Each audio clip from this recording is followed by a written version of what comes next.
segundo vídeo relativo à inflação, falar um pouquinho sobre a experiência brasileira com a inflação. A ideia aqui, eu já adianto para vocês, não é esgotar o conteúdo sobre formação econômica do Brasil ou sobre a economia brasileira. A ideia aqui é, a partir de 1950 até 2015, levantarmos aí algumas questões relativas à inflação para que vocês consigam entender, né, aplicado a fatos reais, aquelas 4 origens da inflação que nós apresentamos no vídeo anterior.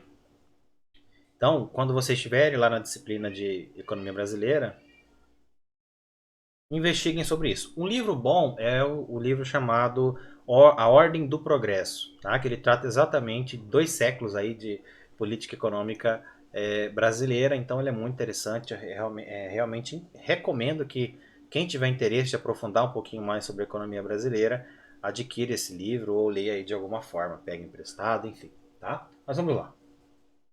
Começando entre o período entre 50 e 1963.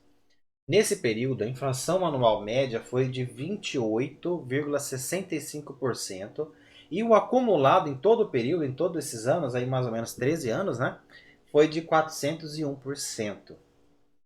Então, em 1950, a inflação era de 12,4% e subiu para 79,92% no último ano, em 1963. Quer dizer, de 49 para 50 a inflação, né, o aumento de preços foi de 12,4% e de 62 para 63 o aumento foi de 79,92%.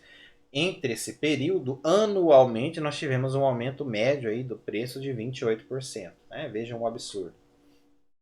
A principal justificativa que os economistas encontraram para esse aumento significativo foi o déficit do tesouro, ou seja, os gastos do governo. Neste período, havia uma grande necessidade de investimentos. Não que hoje ainda não haja, né, investimentos em infraestrutura, mas na época exigia ainda mais. Né? Hoje nós temos rodovias ligando o país quase todo. Falta em alguns cantos, mas a maior parte do país está interligada com rodovia asfaltada. Na época, não. Nesse período nós temos também a construção de Brasília, né? E a partir da construção de Brasília, a construção de toda a malha rodoviária que nós temos hoje pelo menos a maior parte dela. Né? Então observem que os gastos do governo foram relevantes nesse período, né? Muito significativos, inclusive com empréstimos internacionais. Para fazer frente a esse déficit dos gastos do governo, né? Frente aí a arrecadação, né? O tributo, o governo ele decide imprimir moeda. Sim, imprimir moeda. Ele imprime moeda para poder pagar suas dívidas. Na época era o Cruzeiro. Qual o tipo de inflação, né, nós verificamos nesse período?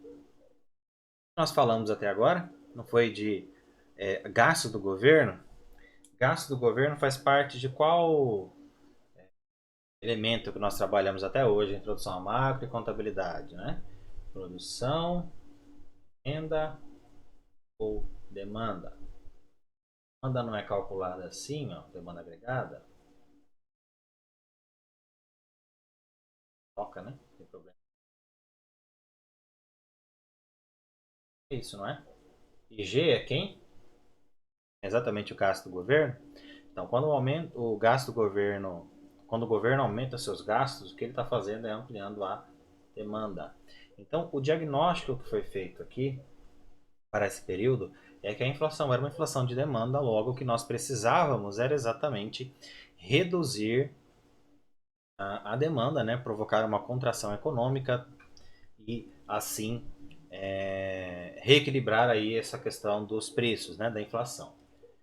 A partir de 64 isso é feito, né? Mais especificamente entre 64 e 63 nós temos a consolidação desse diagnóstico pelos economistas, o governo militar assume o poder e imediatamente ele adota medidas contracionistas.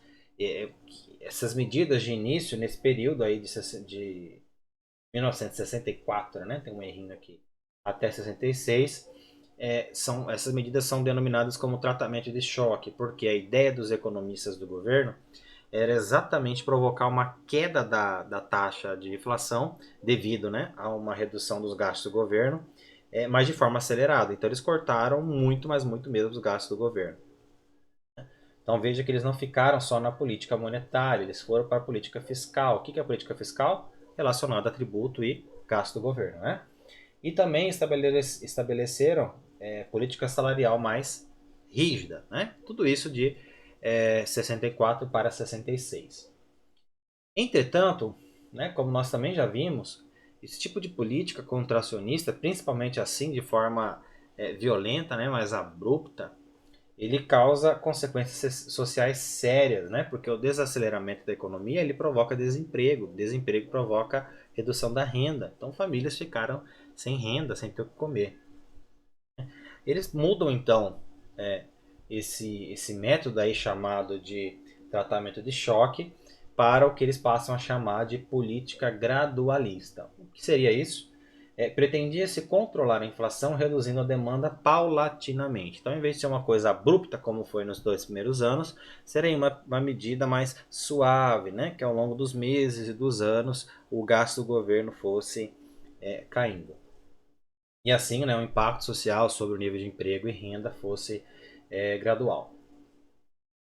Neste período, né, de 64 a 73, a inflação anual média, aquela inflação registrada todo ano, foi de 30%. Saindo de 92 em 64, né, quer dizer, de 63 para 64, o nível de preço subiu 92%, né, quase dobrou. Agora, de 72 para 73, a inflação já foi de 15,54. Então parece, né, que nós tivemos aí uma queda. Um efeito positivo dessa medida, seja ela mais abrupta, seja ela mais gradual. De 73 para 85, o Brasil, como o mundo inteiro, né, em 73 enfrenta a primeira crise do petróleo, depois a segunda crise do petróleo também, né? Sendo uma das principais matérias-primas para a maior parte dos produtos e serviços, o aumento do preço internacional do barril trouxe consequências para o nível geral de preços nacionais. Veja que isso ocorre até hoje no Brasil. Em menor escala, porque nós temos etanol e já produzimos mais petróleo do que naquela época, mas ainda sofremos muito com o preço internacional do barril. Sinal de que nós devemos investir em outros elementos, né? Energia solar, carro movido a eletricidade, enfim, ferrovia, hidrovia e assim por diante, né? Mas enfim. Em 1979 tem-se a segunda crise do petróleo, novamente o nível de preços no mercado nacional sobe, em decorrência do aumento do preço no mercado internacional. Entre 73 e 74, a inflação salta de 15% para 34%, né? E de 79 para 80 sai de 77 para 110%. E aí eu pergunto, qual tipo de inflação é evidenciada nesse período? Lembra lá a inflação de custos, né? Não foi o petróleo que aumentou o preço e isso acarretou um aumento de preço geral? A inflação segue em ritmo de alta até 94. Então, até 94 a inflação era de fato galopante, né? Bem alta e sempre aumentando. Além dos choques de petróleo, o Brasil enfrentou choques agrícolas, né? Quer dizer, grandes geadas, né? Se não me engano, por 2 ou 3 anos, o Brasil, no sul do Brasil, nós tivemos geadas consideráveis que comprometeram boa parte, se não totalidade, da produção agrícola nacional, e isso impactou todos os setores. Gastos públicos, né, como o programa de substituição de importação, energia, aço, bens de capital e minerais, quer dizer, o governo passou a incentivar a produção interna, né, daquilo que era importado anteriormente, e esse incentivo demandou também recursos públicos. Então nós tivemos aí um grande aumento da inflação nesse período. De 85 a 94, a chamada década perdida está aí no meio, né? O fim da inflação de custos se daria. A crença dos economistas é que o fim dessa inflação de custos se daria com a normalização da origem do choque da oferta. Então, eu precisaria identificar qual é esse choque de oferta que está causando uma inflação de custo e neutralizar ele. Né?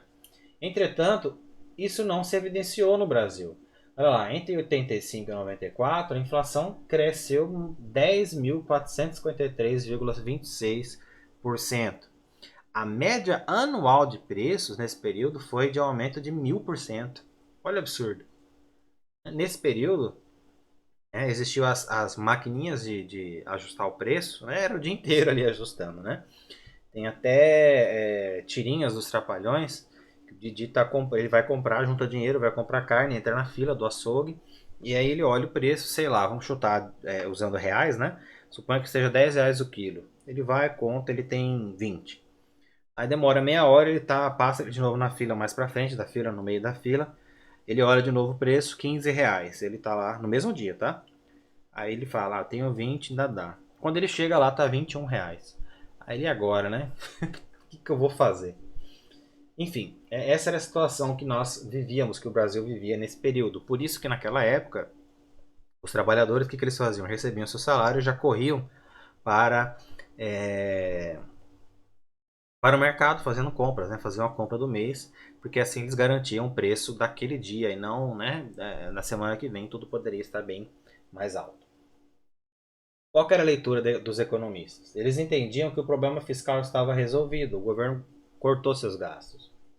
Eles também entendiam que os choques de ofertas estavam superados, as geadas não se repetiram, o choque do petróleo lá causado pela OPEP já tinha sido solucionado, mas a inflação ainda não está sob controle. O que aconteceu então?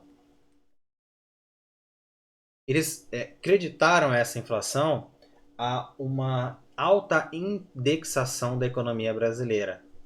E essa indexação estava levando ao que nós chamamos de inflação inercial. Você deve se perguntar, professor, até hoje salário, aluguel são indexados. Sim, eles são indexados, entretanto não são tanto quanto antigamente. Antigamente tudo na economia brasileira era indexado, tudo era calculado, todos os acordos eram feitos, inclusive acordos informais, eram feitos utilizando algum fator aí de indexação, tá? Então, ó, o que é indexação? Né? Ao tentar se proteger das elevadas e sucessivas taxas de inflação evidenciadas no Brasil, os agentes econômicos passaram a firmar contratos formais em que um reajuste inflacionário estava previsto. Então vejam que esse comportamento de indexação dos brasileiros, na verdade, é uma resposta. Uma resposta a todo o período anterior do que aconteceu no Brasil. Né? Altas taxas de aumento, né, dos preços que provocaram uma reação dos produtores e dos consumidores. Assim, ao registrar uma taxa de inflação nacional de 50% em 86, automaticamente os aluguéis, mensalidades e vários outros contratos seriam renovados já no ano seguinte, em 87, com um ajuste de 50%. Baseando-se nisso, em 86 o Plano Cruzado é lançado, tendo como base o congelamento de preços e salários. Olha, se o problema é que as pessoas estão indexando todos os preços, vamos congelar esses preços e está tudo resolvido. E aí surge a figura dos fiscais do Sarney e aí por diante. No entanto, os gastos do governo não estavam controlados. O aumento da demanda pressiona a oferta e ao final de 86 tem-se o descongelamento acompanhado de uma explosão no índice de preços. Em 87 a inflação foi de 415%. A Argentina está fazendo algo parecido agora. Eles já fizeram no passado e estão fazendo de novo agora.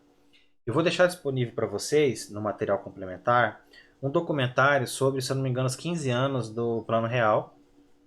E lá boa parte dos economistas que participaram não só do Plano Real, mas dos planos anteriores, Cruzado, Verão, enfim, todos eles estarão falando ali sobre a concepção desses planos, o que deu errado, por que deu errado. Mas essas questões que eu estou abordando aqui também estarão lá. No que apetece, é o que eu estou falando aqui agora nesses slides, o professor Bresser Pereira ele tem um exemplo muito interessante que é em relação aos preços relativos. Né? Eu recomendo que vocês olhem. Mas a ideia, porque ele é muito didático nisso, mais didático do que eu. Mas a ideia aqui é a seguinte: pense aí você, um produtor qualquer, que está produzindo um produto X e esse produto X demanda, sei lá, milho. Né? E esse mês, de repente, o governo decidiu tabelar o seu produto. Então ele tabelou o seu produto, tabelou toda a economia e o seu produto está valendo somente R$ 10, que era o preço que você já praticava. Então está tabelado, está fixo, vai ficar isso aí por bom tempo. Entretanto, ontem o seu fornecedor subiu o preço do milho, né? Foi milho que eu falei, né? O preço do milho de R$ 2, que era anteriormente, ele subiu para R$ 5. Então veja, esses R$ 10 que você estava vendendo o seu produto, que agora está fixo, você comprava tranquilamente o seu insumo, seu principal insumo, sua matéria-prima por R$ 2. Mas agora ele subiu mais que 100%. Né? Então ele subiu para R$ 5. O certo seria você repassar esses R$ 3 de diferença. Então você teria aqui R$ 13. E aí esses R$ 13 permitiam que você continuasse produzindo a mesma quantidade de produto. Só que, como o governo fixou em R$ 10 e o dele em 5, porque ele já tinha feito o aumento, você vai sair no prejuízo. Tal modo que esses R$ 3 vão ter que sair do seu lucro, né? E você vai tender a diminuir a sua produção, certo? Isso vai acontecendo em toda a economia, a tal ponto que as pessoas, as empresas, tendem a reduzir drasticamente sua produção, algumas até deixar de produzir. Em um segundo momento, isso pode gerar até mercado negro. Vocês vão ver nesse documentário que carne bovina era vendida no mercado negro. Ao redor ali de Brasília, os carros paravam, caminhões paravam com a carne ali, o gado já todo cortado, né, pronto para vender. Por quê? Porque não valia a pena vender no mercado oficial, no mercado real ali, no supermercado, no açougue, né? Porque o valor cobrado, permitido pelo governo, não permitia que os custos fossem cobertos. Um outro ponto é que, percebendo algo como isso, né, próximo disso, o governo acaba estabelecendo um calendário de tabelamento. Né? Então, de período em período, ele revia esses preços, só que essa revisão sempre ocasionava isso aqui, ó, né? Essa divergência de preços relativos, e eu não tenho, né, você aí, produtor desse produto X, não teria como alterar o seu preço porque ele está fixo, está tabelado. Quando essa situação chega no limite de faltar produto na gôndola, em todo o país, o governo se sensibiliza, né? Acaba com o congelamento, e quando ele acaba com o congelamento, o que os produtores fazem? Eles jogam os preços lá em cima, né? Porque do período em que os preços ficaram tabelados, na verdade, né, na realidade, esses preços estavam sempre aumentando, ou pelo menos deveriam estar aumentando. Então, quando o governo permitiu que esses preços fossem oficialmente aumentados, ampliados, os empresários fizeram isso. Os sucessivos congelamentos de preço e a inflação daí decorrente provocaram o surgimento da inflação de expectativas. Veja como que uma coisa leva a outra. Né? Aquela grau de incerteza muito alto ocasionado pela inflação de custos levou depois a uma inflação relacionada à indexação, né? E agora essa inflação inercial levou à inflação de expectativas. Os preços atuais passam a ser elevados a fim de evitar perdas com congelamentos futuros.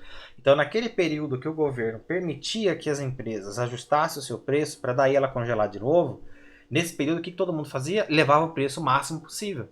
Né? E aí o governo congelaria o preço máximo possível. No período seguinte, a mesma coisa.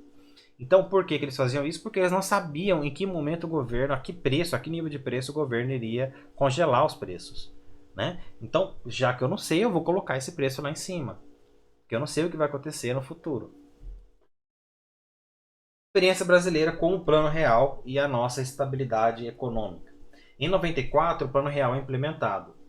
O diagnóstico é que toda essa inflação anterior era uma inflação de demanda, mais uma inflação de demanda causada por um desequilíbrio entre o gasto de governo e também pelo excesso da indexação. Olha lá, a indexação ainda está aqui. Controle de gastos públicos visando seu equilíbrio e a desindexação da economia. Essas eram as formas encontradas, né, os remédios para acabar com a doença da inflação que foram adotadas no Plano Real. Então, primeiro, cortar os gastos, cortar mesmo na carne, como eles falam, né? Buscando equilíbrio entre receita e despesa e desindexar a economia. O que eles fazem? Primeiro, eles criam um imposto provisório sobre movimentações, né, IPMF, que depois se transformou em CPMF, não existe mais.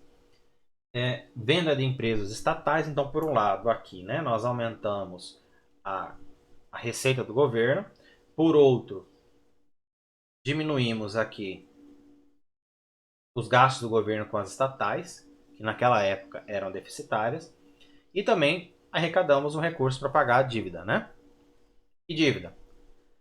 Desde a Constituição de Brasília que nós temos dívida, né? Talvez até antes, mas as mais significativas vêm daí. Mas principalmente nesse período aí de diversos planos econômicos, nós aumentamos muito a dívida, principalmente ali no governo militar. E no governo Sarney, o Brasil declarou moratória, e essa moratória só foi reajustada, né? Só foi ajustada a partir de 94 com o Plano Real, quando o governo de então faz a renegociação da dívida internacional e passa a pagá-la. Tá? A passagem do Cruzeiro Real para a Unidade Real de Valor e da URV para o Real. A desindexação, portanto, ela foi promovida por meio da URV. O que acontece? O que aconteceu no Brasil era o seguinte: todos os governos queriam, de 80 para cá, queriam diminuir ou acabar com a indexação, provocando a desindexação, né? E eles criavam nova moeda. Só que quando eles criavam uma nova moeda, a indexação, essa inércia, era carregada da moeda anterior para a moeda atual. Então o que o governo fez? Ele criou uma unidade virtual, tá, chamada URV. Essa moeda nunca foi impressa. Depois vocês pesquisem mais sobre o assunto, mas ela nunca foi impressa. E o Cruzeiro Real, que era a moeda vigente até então, ele deveria ser sempre convertido em unidade real de valor. Essa passou a ser a moeda oficial do Brasil. Essa unidade real de valor, a URV, era vinculada à taxa de câmbio. Então ela só oscilava conforme a taxa de câmbio. E assim ela se tornava protegida contra a inflação. Ela não carregava o preço da inflação, mas ela carregava o preço da taxa de câmbio. E a taxa de câmbio ela reflete o preço da inflação internacional. Então, toda a expectativa de aumento de preços, inércia e expectativa que nós tínhamos na economia brasileira, ficaria retida no Cruzeiro Real. Essa era a teoria. Quando o Plano Real surge em 1º de julho de 94, já não carrega a memória inflacionária do Cruzeiro Real. Então o que é feito? Nessa data aí, o que o governo faz é passar a imprimir uma nova moeda chamada Real, e essa nova moeda ela não estava vinculada ao Cruzeiro Real. Então quando o cidadão, quando a empresa ia converter o seu Cruzeiro Real que ele tinha em mãos e trocá-lo por reais, a transação não era direta. O Cruzeiro Real era trocado pela URV e a URV era trocada pelo Real. Então, de forma que não tinha uma relação direta entre Cruzeiro Real e Real. Em 95, a inflação vai de 14,78%, uma redução de 1.079% em relação ao ano anterior. Então, desde então, nós temos uma inflação controlada, tendo aí ápices, aumentos consideráveis, mas desde então nós temos uma inflação considerável, controlada. A política anti-inflacionária foi a seguinte: após essa reforma monetária, o governo estabelece as âncoras. Lembra que eu falei de âncoras lá atrás, no vídeo anterior, quando nós tratamos do sistema monetário? Então, as âncoras monetária e cambial, que seriam ferramentas úteis para o controle de preços em caso de inflação de demanda, elas foram adotadas aqui no Brasil. A âncora monetária, ela se refere à taxa de juros e taxa do compulsório sobre o dever. Lembra aqui que é dever? Depósito à vista, né? Então, o governo federal passa a usar a Selic. Então, aqui, na verdade, é a Selic. E o compulsório, a taxa de depósito compulsória dos bancos, de forma elevada. Então, ele eleva essas duas coisas de forma que ele controle a demanda agregada para que não tenha nenhum susto com a inflação. Não tenha nenhuma inflação de demanda. Então, de novo, com a Selic alta, a tendência é o quê? Os investidores tirarem seu recurso do mercado real e levarem para o mercado financeiro. O crédito fica mais alto. Com crédito mais alto, os consumidores tendem a captar menos financiamento, menos empréstimo para consumo e assim por diante. Entre outras implicações. Taxa do compulsório, ela atua sobre a moeda escritural. Lembra da moeda escritural? Lembra-se dela? Então, lembra a relação do multiplicador bancário? Quanto maior a taxa compulsória, maior o Rzinho, lembra? Maior o Rzinho, menor será o multiplicador bancário. Logo, menos moeda escritural o banco vai gerar. e se ele está gerando menos moeda escritural, o seu impacto sobre a demanda agregada também será. E a âncora cambial? A âncora cambial, ela se fundamenta na valorização do real. Não sei se vocês se lembram, mas nesse período, $1 era equivalente a R$ 1. Essa era a taxa de câmbio fixa, né? Então, com essa valorização, o que o governo pretendia? Fazer com que os preços internos fossem tabelados, né? Melhor dizendo, tabelados não porque refere-se lá à política de tabelamento, não é isso. Fossem definidos, fossem influenciados pela taxa de câmbio. Tá? Então, ao invés de olhar para a inflação interna, os produtores passaram a olhar para a taxa de câmbio. Por quê? Porque com a taxa de câmbio 1 para 1, os consumidores brasileiros passaram a importar mais. As importações eram mais baratas, né? Os produtos importados eram mais baratos. Então, o nível de preço que passou a vigorar no Brasil era um nível de preço muito próximo do internacional, exatamente por conta da importação. A consequência é a ancoragem dos preços internos aos preços internacionais. Então é exatamente o que eu disse, né? Os preços internos eles eram estabelecidos com base, né, ancorados no nível de preços internacionais. Essa política vigora até 99, quando o sistema de metas de inflações e a taxa de câmbio flutuante são utilizados. Resultados desse período: controle da inflação, aumento da qualidade de vida, aumento dos índices de produtividade. Por quê? Né? Porque uma vez que nós temos que concorrer agora com o preço internacional, que são mais baixos porque a produtividade fora do país era maior, nós tivemos que nos adequar aqui. Né? Entretanto, tivemos também um déficit na balança de pagamentos. Por quê? Porque as importações foram facilitadas, né? Com essa paridade aí. E já as exportações já não foram tão facilitadas. Inclusive é por isso que surge a Lei Candir, que vai favorecer os bens primários, né? A exportação de bens primários, tentando aí equalizar essa divergência no balanço de pagamentos aí, tá? Elevação da taxa de juros. O que a elevação da taxa de juros vai causar? Aumento do custo do crédito, né? Atração de capital especulativo para o Brasil, então a nossa economia fica à mercê aí da especulação do capital financeiro mundial, entre outras coisas, né? Endividamento externo. Lembra que também estamos falando de uma medida contracionista, de diminuição ou de controle da demanda agregada. Isso leva ao aumento da taxa de desemprego, né? E assim por diante. Ainda que tenhamos negociado, né, as dívidas anteriores, né? Acabamos fazendo mais dívidas também para poder o quê? Honrar os déficits sucessivos no balanço de pagamentos. Então, o Brasil sem dólar, não tinha reserva, não tinha nada, tínhamos que captar dólares no mercado financeiro, né? Melhor dizendo, no Banco Mundial, no FMI. A despeito dos problemas elencados, após 98, o governo continua a aperfeiçoar a política de estabilização econômica e aí ele estabelece o quê? Superávit primário e a LRF. O que é superávit primário? Bom, superávit você já sabe, né? A diferença entre arrecadação e gasto do governo.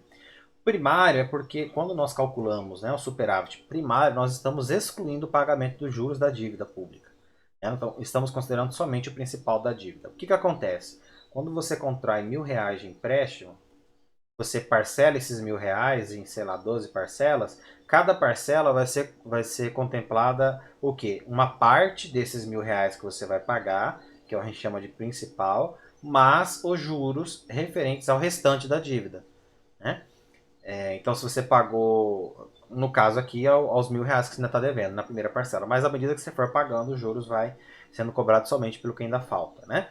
Então, quando eu falo de superávit primário, eu estou considerando só o principal da dívida. Né? Eu excluo os juros e aí eu comparo juntando, né? Soma as demais gastos do governo e aí comparo isso, faço a subtração da arrecadação.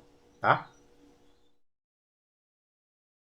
LRF é a Lei de Responsabilidade Fiscal que visa proibir, né, ou coibir pelo menos, que o governo federal ou os governos, né, executivos, que eles passem aí de um certo limite. Né? Tem uma responsabilidade sobre gastos com salário, por exemplo, de servidores, não pode passar de uma porcentagem X e assim por diante. Por fim, nós chegamos na experiência brasileira entre 2002 e 2015. Após a estabilização possibilitada pelo Plano Real, só em 2002 é que nós temos uma inflação já fora de controle.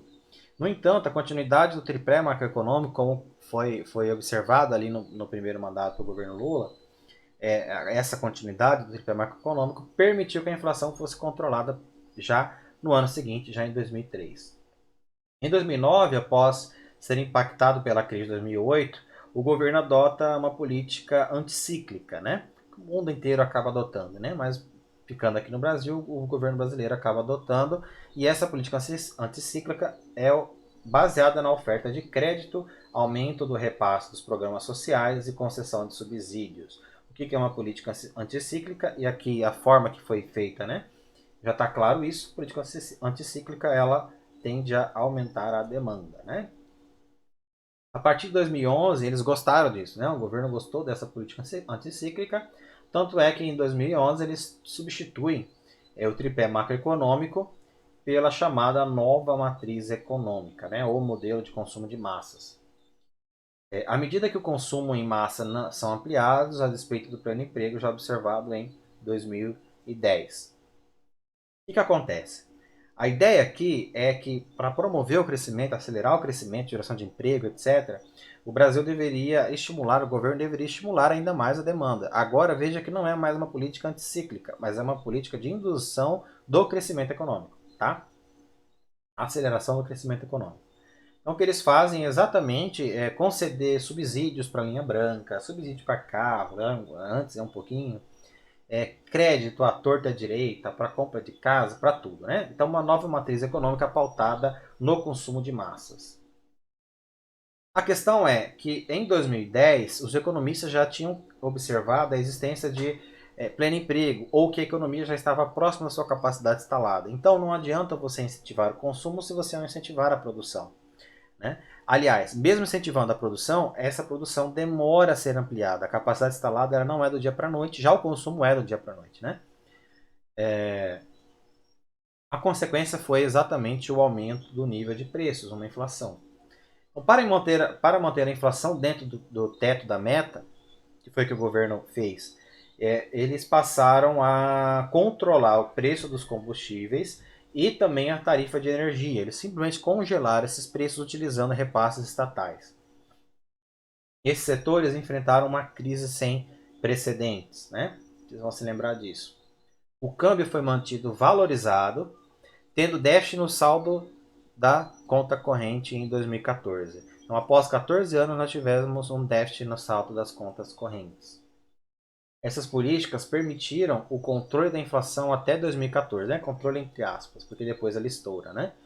Qual que é o custo disso? Elevação dos gastos públicos, porque para manter o preço da energia e do combustível fixo, congelado, o governo teve que gastar, teve que bancar isso. Tivemos desoneração tributária, sem nenhum tipo de controle.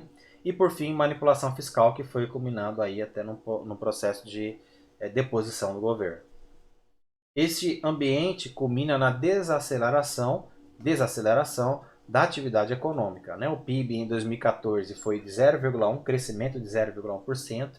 Já em 2015 nós caímos em 3,8%. É isso, né? Vamos para a nossa terceira aula, ok?